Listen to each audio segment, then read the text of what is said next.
નમસ્કાર, હું Rinku Prajapati public Indian ન્યૂઝમાં આપનું સ્વાગત કરું છું। શરૂઆત કરીએ આજના સમાચારની। આણંદ ટાઉન પોલીસે સલાટિયા ફાટક નજીકથી રિક્ષાની ચોરી કરનાર શખ્સને ગણતરીના દિવસોમાં ઝડપ્યો।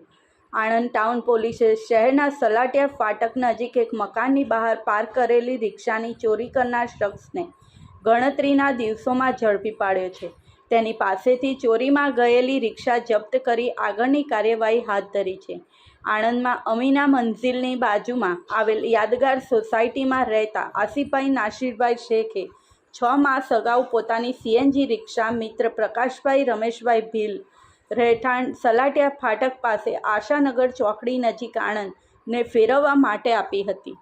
પ્રકાશભાઈ આ રિક્ષા શટલમાં ફેરવતા હતા। ગત તારીખ 4/5/2024ના રોજ રાત્રિના સમયે પ્રકાશભાઈ આ રિક્ષા પોતાના ઘર આગળ પાર્ક કરી ઘરની અંદર જઈને સૂઈ ગયા હતા। દરમિયાન રાત્રિના સમયે કોઈ અજાણ્યો વાહન ચોર પ્રકાશભાઈના ઘરની બહાર પાર્ક કરેલી રિક્ષાની ચોરી કરી લઈ ગયો હતો। આ અંગે રિક્ષાના માલિક આસિફભાઈ નાસિરભાઈ શેખની ફરિયાદને આધારે આણંદ ટાઉન પોલીસે ગુનો નોંધી તપાસ હાથ ધરી હતી। પોલીસ તપાસમાં આ રિક્ષાની ચોરી તે જ વિસ્તારમાં રહેતા મોહમ્મદ રિઝવાન ઉર્ફે સુબહાનભાઈ સુલેમાનભાઈ મંસૂરી રહેઠાણ સલાટિયા રોડ આશાનગર કરીમાબાગ સોસાયટી પાસે આણંદ કરી હોવાનું ખુલ્યું હતું, જેથી પોલીસે ગણતરીના દિવસોમાં જ મોહમ્મદ રિઝવાન મંસૂરીની અટકાયત કરી તેની પાસેથી ચોરીમાં ગયેલ રિક્ષા જપ્ત કરી કાયદેસરની કાર્યવાહી હાથ ધરી છે।